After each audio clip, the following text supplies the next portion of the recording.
இயேசு அழைக்கிறார் உங்களை. ஆண்டவர் தேடி வருகிற ஒருவரையும் அவர் கைவிடுவதே இல்லை. நீங்கள் வரும்போது விசுவாசத்தோடு ஆண்டவருடைய சமூகத்தில் நீங்கள் கடந்து வர வேண்டும். விசுவாசம் இல்லாமல் தேவனுக்கு பிரியமாக இருப்பது கூடாத காரியம். நீங்கள் எதை விசுவாசிக்க வேண்டும்? நான் கர்த்தருடைய ஆலயத்துக்கு செல்லுகிற பிள்ளை, நான் கர்த்தரை தேடி போகிற பிள்ளை, நான் கர்த்தரை தேடுகிறேன், ஒரு நன்மை குறைவில்லாமல் தேவன் என்னை ஆசீர்வதிப்பார் என்ற நினைவு நமக்கு விசுவாசம் இருக்கணும். அதான் விசுவாசம். பாருங்கள், ஆண்டவர் காலவெளியில் சொல்கிறாரு, சொந்த வீடை கட்டுவீங்க, சொந்த திராட்சை தோட்டத்தை நாட்டி அதன் கனிகளை புசிப்பீர்கள். அடுத்த வசனத்தை வாசிப்போம், 22 வாசிங்க பார்ப்போம். அவர்கள் கட்டுகிறதும் வேறொருவர் குடியிருக்கிறதும் அவர்கள் நாட்டுகிறதும் வேறொருவர் கனி புசிக்கிறதும் இருப்பதில்லை. அல்லேலூயா. ஆண்டவர் சொல்லார் பாருங்க, நீங்கள் கட்டுற வீட்டில் நீங்கள் சந்தோஷமாக குடியிருப்பீர்கள், நீங்கள் நடுகிற திராட்சை தோட்டத்தின் கனியை நீங்களே புசிப்பீர்கள், வேறொருவர் புசிப்பதில்லை. என்ன அர்த்தம் அப்படின்னா, எந்த காரணத்தையும் மட்டும் கர்த்தர் உங்களுக்கு கொடுக்குற ஆசீர்வாதம் உங்கள் கையை விட்டு போகவே போகாது. அல்லேலூயா. தேவன் உங்களுக்கு கொடுக்கிற ஆசீர்வாதத்தை ஒருவரும் உங்களிடம் பறித்து கொள்ள முடியாது என்று கர்த்தர் வாக்குத்தத்தம் கொடுக்கிறார். அல்லேலூயா. நீங்கள் கட்டுவதும் வேறொருவர் வந்து குடியிருப்பதும் ஒரு நாளும் நடக்காது. என்னை தேடுகிற பிள்ளைகளை நான் அபரிதமாய் ஆசீர்வதிப்பேன். நீ கட்டுற வீட்டில் நீனே குடியிருப்ப. அல்லேலூயா. ஒரு நாள் அந்த வீடு உன் கையை விட்டு போகவே போகாது. அதே போல் நீ நட்டு விளைகிற உன் திராட்சை பழத்தின் கனியை வேறொருவர் புசிக்க மாட்டார்கள், நீயும் உன் பிள்ளைகளும் அதிலே புசித்து மகிழ்ந்திருப்பீர்கள். அல்லேலூயா. இதுதான் கர்த்தரை தேடுவர்களுக்கோ ஒரு நன்மையும் குறைபடாது. கர்த்தர் நமக்கு கொடுக்குற ஆசீர்வாதம் இதுதான். அவரை தேடி ஓடி வர பிள்ளைகளுக்கு கர்த்தர் ஒரு நாளும் கைவிட மாட்டார். ஆண்டவர் சொல்றாரு, நான் உன்னை விட்டு விலகுவதும் இல்லை, நான் உன்னை கைவிடுவதும் இல்லை. ஆண்டவர் ஒரு நாளும் கர்த்தரை தேடி வர பிள்ளைகளை கைவிடவே மாட்டார். அவர் உங்களை உயர்த்த தான் வழியை தேடிட்டு இருக்காரு. ஆண்டவரை என்னை நோக்கி வா, கர்த்தர் மேலே ஒன்று பாரத்தை வச்சுட்டு என்னை தேடி ஓடி வா, அப்பொழுது நான் உலகத்தில் இருக்கிற சகல ஆசீர்வாதங்களையும் உன் தலையின் மேலே நான் வைப்பேன். அல்லேலூயா. பாருங்க, ஆண்டவர் இங்கே சொல்றாரு, உன் திராட்சை தோட்டத்தின் கனிகளை நீயே புசிப்பாய், அதை வேறொரு புசிக்க நான் விட மாட்டேன், உன் கையின் பிரயாசங்களை நீயே சாப்பிடுவாய் என்று கர்த்தர் சொல்றார். அதை வேறொரு சுதந்திரிக்க முடியாது. அது தொடர்ந்து அதை வாசிங்க. ஏனெனில் விருட்சத்தின் நாட்களை போல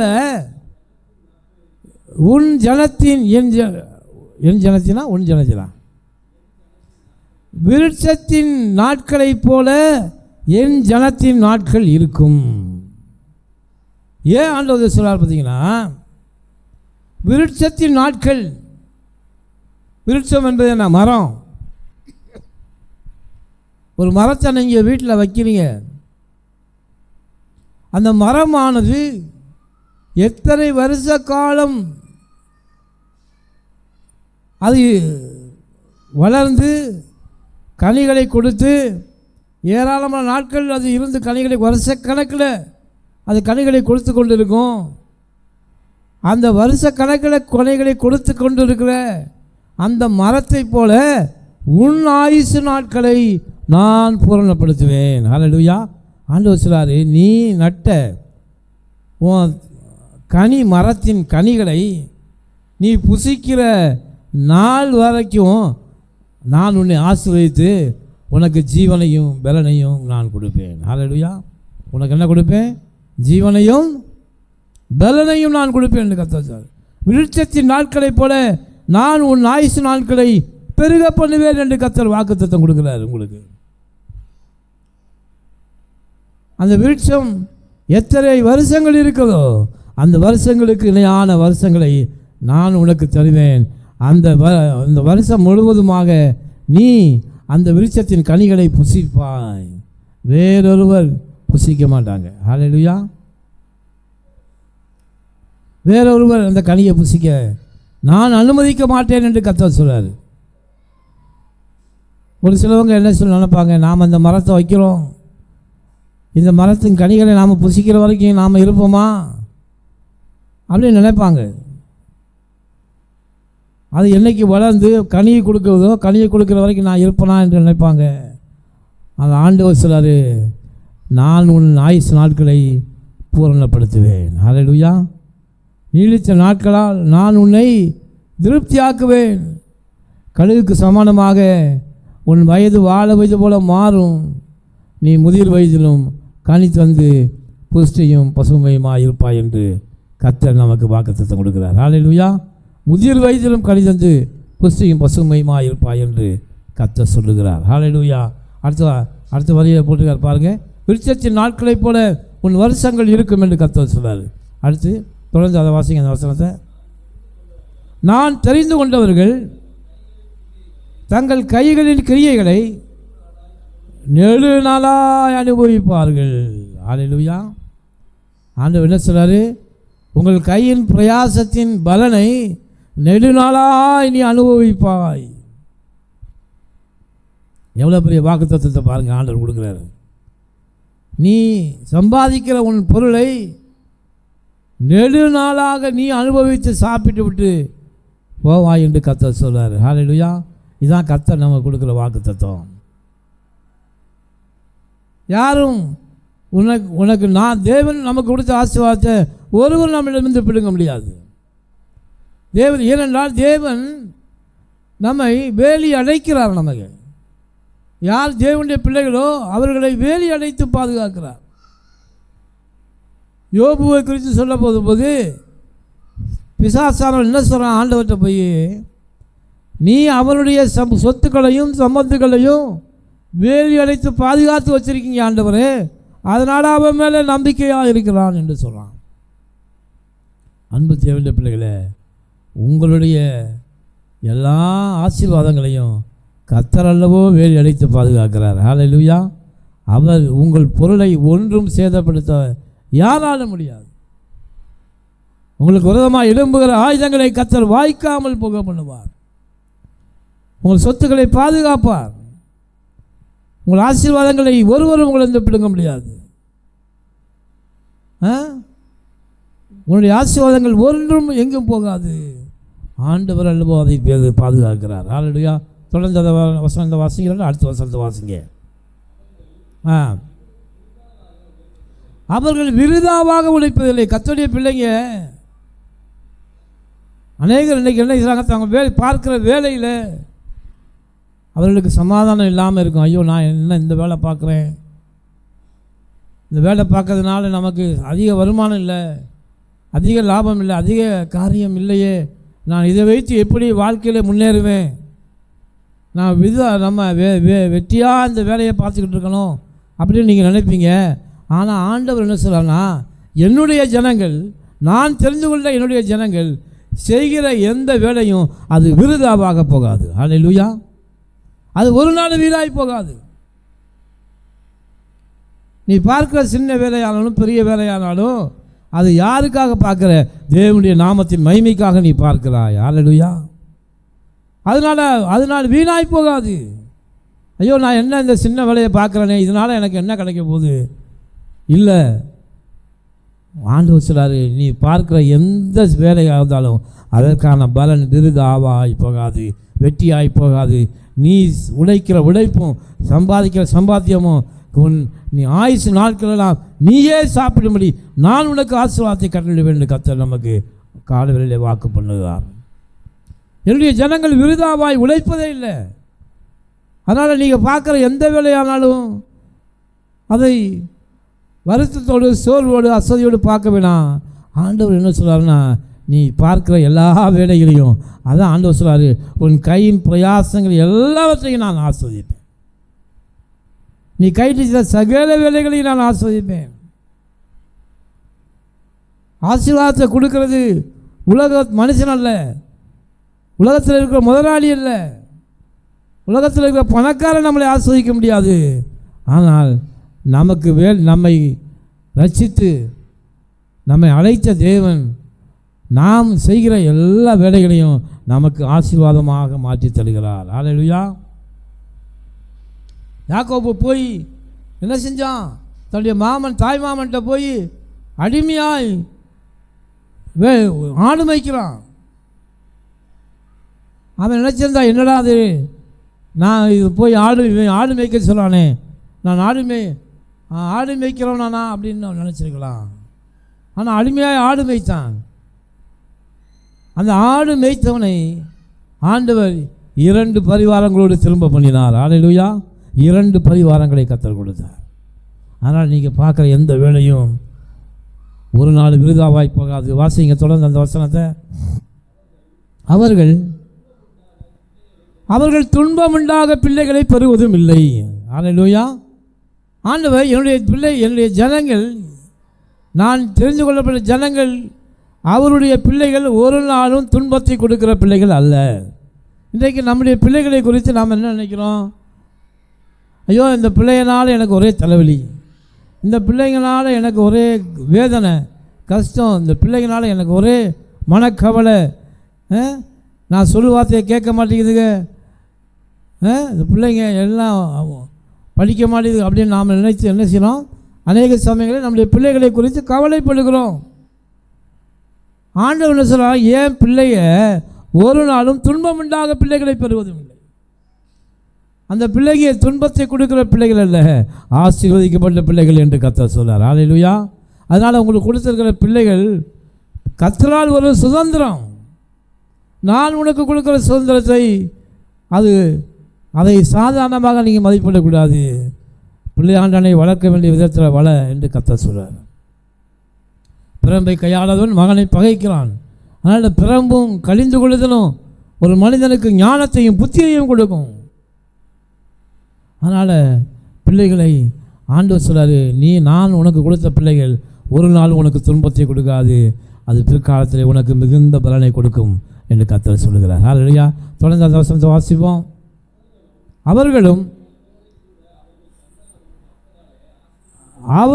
அவர்களுடைய சந்தானமும் கர்த்தராலே ஆசீர்வதிக்கப்பட்ட சந்ததியாக இருப்பார்கள். ஹல்லேலூயா. ஆண்டவர் ஒன்றை மட்டும் ஞாபகப்படுத்துகிறாரு, நீ உன் குடும்பமும் உன் பிள்ளைகளும் உன் சந்தானமும் உன் முழு குடும்பமும் நீங்கள் ஆசீர்வதிக்கப்பட்டவர்கள். ஹல்லேலூயா. You are a blessed people. உலகத்தில் இருப்பவனிலும் உங்களுக்குள்ளே இருக்கிற தேவன் மகா பெரியவர். புரிஞ்சுக்கங்க, உலகத்தில் யாருக்குள்ளும் தேவன் இல்லை.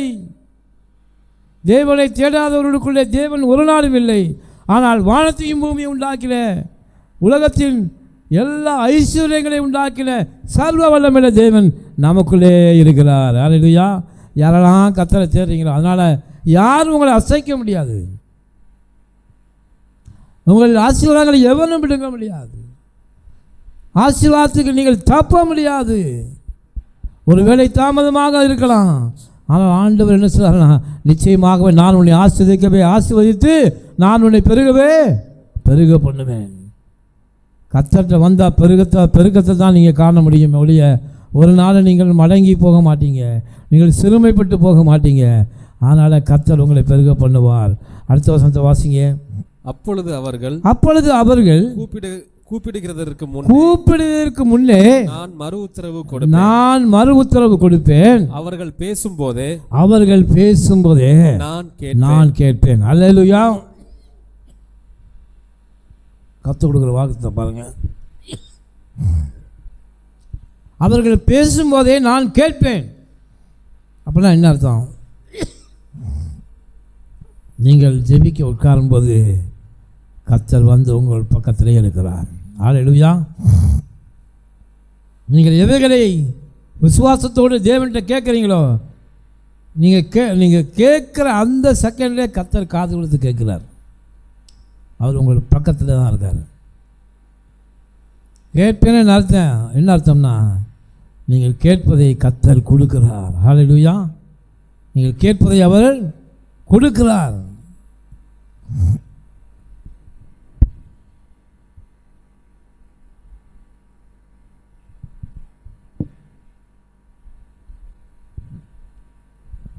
பாருங்க, நீங்கள் ஜெபிப்பதற்கு முன்பாக கர்த்தர் உங்களுக்கு உத்தரவு கொடுக்கிறார்.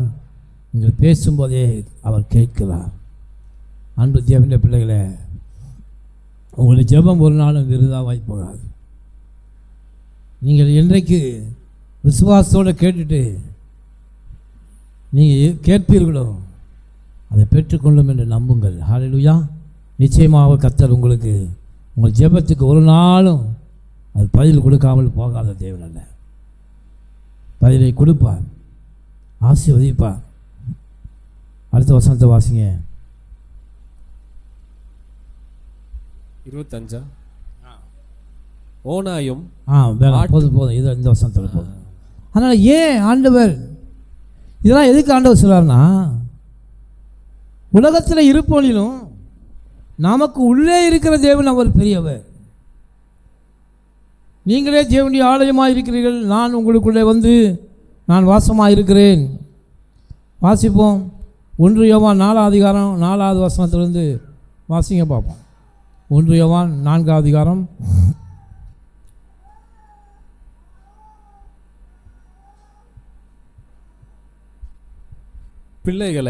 பிள்ளைகளே, நீங்கள் தேவனால் உண்டாயிருந்து அவர்களை ஜெயித்தீர்கள். ஏனெனில் உலகத்தில் இருக்கிறவனிலும் உங்களில் இருக்கிறவர் பெரியவர். ஹல்லேலூயா. ஆண்டவர் என்ன சொல்றாருன்னா, உலகத்திலே இருப்பவனிலும் இன்றைக்கு ஆண்டவர் இன்னைக்கு நம்ம என்ன நினைக்கிறோம் அப்படின்னா, ஆண்டவர் அவரை விட்டு உலகத்திலே போய் நாம் ஐஸ்வர்யங்களை தேடுகிறோம், ஆசீர்வாதங்களை தேடுகிறோம். உலகத்தின் வேறு எங்காவது நமக்கு ஆசீர்வாதம் வருமா?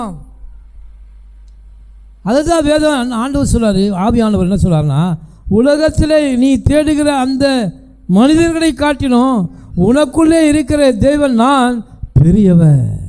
அல்லேலூயா. உனக்குள்ளே நான் இருக்கிறவர். அதனால நீ உலகத்தில் போய் நீ சுற்றி எல்லாவற்றையும் ஐஸ்வர்யத்தை தேடுவதை பார்க்கிறோம். உனக்குள்ளே இருக்கிற என்னை நீ தேடுனா உனக்கு ஆசீர்வாதத்தினாலே நான் உன்னை நிரப்ப வல்லமை உள்ளவர். அனுகூலமான காரியங்களை உனக்காக நான் உண்டு பண்ணும்படி உனக்குள்ளே நான் வந்திருக்கிறேன். யாருக்குள்ளே கர்த்தர் இருக்காரோ, கர்த்தரை தேடுகிறவர்களுக்கு ஒரு நன்மை குறைவிடாது. உலகத்தில் இருப்பவர்களிலும் உங்களுக்குள்ளே இருக்கிற நான் பெரியவர். நீ எதை கேட்டாலும் கொடுக்க வல்லமை இல்லை தேவன் நான் இருக்கிறேன். அதனால் நீ எங்கேயும் போய் வேற தேடாத, உனக்குள்ளே இருக்கிற தேவனை தேடு. ஹல்லேலூயா. கர்த்தரை தேடு. ஆண்டவரிடம் தான் எல்லா ஆசீர்வாதங்களும் இருக்கும். ஏனென்றால் கர்த்தர் எல்லாவற்றையும் தர வல்லமை உள்ளவர். அன்பு தேவனுடைய பிள்ளைகளே, இந்த வருடத்தில் உலகக்கோப்பை மகளிர் உலகக்கோப்பை கிரிக்கெட்டில் கர்த்தருடைய பிள்ளை ஜெமிமா என்ற பேருடைய கர்த்தருடைய பிள்ளை கிரிக்கெட்டில் சேர்ந்து சிறு பிள்ளைலேருந்து விளையாடினான். ஆனால் பாருங்கள், அவள் கிறிஸ்துவனாக இருப்பதனால அவள் தொடர்ந்து புறக்கணிக்கப்பட்டே கொண்டிருந்தாள்.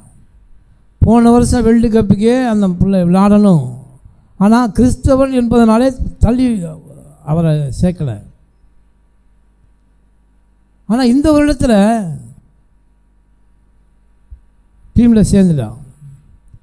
பாருங்கள், அவர் எவ்வளோ பெரிய உலகக்கோப்பை மகளிர் கிரிக்கெட் இந்திய கிரிக்கெட் அணியில் அந்த பிள்ளை தன்னுடைய திறமையினாலே சேர்ந்திருந்தாலும் அந்த பிள்ளை சொல்கிறதுலாம் என்னென்னா, ஞாயிற்றுக்கிழமை ஆனால் தவறாமல் சபைக்கு போயிடும். எப்போது பார்த்தாலும் கிட்டார் எடுத்துகிட்டு ஆண்டவரை துதித்து பாடுவது, ஊழியக்காட்ட போய் ஜெபம் பண்ணி தலையை காட்டி ஜெபம் பண்ணுறது. கர்த்தர் மேல் அவ்வளவு நம்பிக்கை. ஆண்டவர்கிட்ட ஜெபம் பண்ணி, ஆண்டவரே அவள் கேட்டா, ஆண்டவரே இந்த உலக கப்பில் இந்த உலக கோப்பையில் இதுவரைக்கும் இந்திய அணி ஜெயித்ததே கிடையாது. இந்திய அணி ஜெயித்ததே கிடையாது. அதை நினச்சி கூட பார்க்க முடியாது ஒன்று. அந்த சூழ்நிலை தான் செமிஃபைனலில் ஜெமிமா விளையாண்ட விளையாட்டு அந்த இந்திய அணியை எங்கே கொண்டு போச்சுன்னா உலகக்கோப்பை ஃபைனலுக்கு கொண்டு போணுச்சு. ஹல்லேலூயா. அந்த பிள்ளை உடனே அழுது எல்லாரும் கேப்டன் எல்லாம் பேட்டி அடிக்கிறாங்க. நான் ஜெயித்தது என்னுடைய திறமையினால் அல்ல, உலகமே பார்த்துக்கிட்டு இருக்கு. டிவியில் கிட்டத்தட்ட எத்தனையோ நாடுகள் டிவியில் பார்த்துக்கிட்டு இருக்காங்க அந்த மேட்சை. பாருங்கள் அவள் எப்படி சாட்சி உயர்த்துறா பாருங்கள். நம்ம ஒரு 4 பேர் எங்களுக்குள்ளே இருக்கோம். இந்த 4 பேருக்கு மத்தியில் நம்மளால் ஒரு சாட்சி சொல்ல முடியல. அந்த கிரௌண்டில் லட்சக்கணக்கான பேர் பார்த்துக்கிட்டு இருக்காங்க. அது மாத்திரமல்ல டிவி சேனலில் கிட்டத்தட்ட 300-400 நாடுகள் பார்த்துக்கிட்டு இருக்காங்க அந்த மேட்சை. அந்த பிள்ளை சொன்னான், அழுதுகிட்டே சொன்னான், இந்த வெற்றி இது என்னுடைய வெற்றி அல்ல, என் தேவனாய கர்த்தர் இயேசு எனக்கு தந்த வெற்றி. அல்லேலூயா. இயேசு எனக்கு தந்த வெற்றி. அவள் கேட்டா, முதல் நாளை பாஸ்டர் ஜெபம் பண்ணார், நான் என்னுடைய இந்தியா ஜெயிக்கணும், நான் ஜெயிக்கணும். கர்த்தர் பாருங்கள், ஆண்டவரை தேடுகிற பிள்ளையாக இருப்பதனால அந்த மேட்சை ஜெயிப்பதற்கு காரணமே அந்த பெண்ணு தான். ஹல்லேலூயா. அந்த ஜெமிமா தான். எவ்வளோ பெரிய நம்பிக்கையை பாருங்கள், விசுவாசத்தை பாருங்கள். ஒரு நாள் ஜெயிக்க முடியாத இந்தியன் டீமு ஆண்டவர் ஜெயிக்க வச்சார். இன்றைக்கி உலகமே அறிஞ்சிருக்கு. ஹல்லேலூயா. அந்த பிள்ளை உயர்த்தினா பாருங்கள், அந்த இடத்துல உயர்த்தினா பாருங்கள் ஆண்டவருடைய நாமத்தை. ஆண்டவர் சொல்றார், என்னுடைய நாமத்தை பிரஸ்தாபப்படுத்துகிற எந்த இடத்திலும் நான் ஆசீர்வதிப்பேன். ஹல்லேலூயா. இன்றைக்கி 4 பேர் மத்தியில் நம்மளால் சாட்சி சொல்ல முடியலை, ஆனால் லட்சக்கணக்கான பேர் கூடியிருந்த அந்த மைதானத்தில் அவர் சாட்சி சொன்னால் பாருங்கள், என் தேவன் எனக்கு கொடுத்த வெற்றிங்க, இது எனக்கு என்னுடைய வெற்றி அல்ல, கர்த்தருடைய நாமத்தை உயர்த்த. இன்றைக்கி உலகம் பூரா ஆச்சரியத்தோடு திரும்பி பார்க்குறான். ஆண்டவராக இயேசு இவ்வளவு அற்புதம் செய்பவரான். இன்றைக்கி இந்தியன் எல்லாருமே என்ன செய்கிறாங்க, வெட்கப்படுகிறாங்க. இன்றைக்கி இயேசு அந்த பிள்ளையினால தான் இன்றைக்கி உலகக்கோப்பையை இன்றைக்கி இந்தியா வாங்கியிருக்கு, தெரியுமா உங்களுக்கு? ஆனால் அந்த பிள்ளை எப்படிப்பட்டானா, அடக்கமுள்ள பிள்ளையாக, தேவனுக்கு கீழ்ப்படுகிற பிள்ளையாக, தேவனுக்காக வாடுகிற பிள்ளை. தன்னுடைய கடினம் முயற்சி எவ்வளவுதான் இருந்தாலும் தேவனுடைய நாமத்தை உயர்த்துகிற பிள்ளையாக இருந்ததுனால, அவரை தேடுகிற பிள்ளையாக இருந்ததுனால கர்த்தர் அவருடைய பெயரை பெருமைப்படுத்தினார். ஹல்லேலூயா. நான் உன் பெயரை பெருமைப்படுத்துவேன். ஹல்லேலூயா. இன்றைக்கி நீங்கள் தேடி பார்த்தீங்கன்னா ஜெமிமா தான் இன்றைக்கி உலகத்திலே அதிகமாய் தேடப்படுகிற பிள்ளையாக இருக்கிறார். கூகுளில் கர்த்தர் ஒரே செகண்டில் உயர்த்த அவரால் முடியும். ஆண்டவர் சொல்ல, கர்த்தரை தேடுவர்களுக்கோ ஒரு நன்மையும் குறையப்படாது. ஹல்லேலூயா. என்னைய தேடி நீ வந்தீங்கன்னா ஒரு நன்மையும் குறையப்படாது. ஒரு நாளிலே அநேகர் உன்னை பார்க்க முடியாக என்னால் உன்னை உயர்த்த முடியும். அதுதான் தேவன் தமக்கு தருகிற வல்லமை.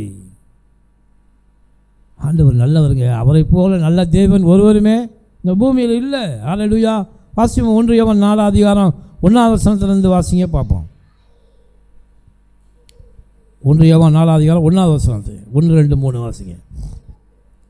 பிரியமானவர்களே, உலகத்தில் அநேகம் கள்ள தீர்க்கதரிசிகள் தோன்றி இருப்பதினால் நீங்கள் எல்லா ஆவிகளையும் நம்பாமல் அந்த ஆவிகள் தேவனால் உண்டானவைகளோ என்று சோதித்து அறியுங்கள். ஹல்லேலூயா.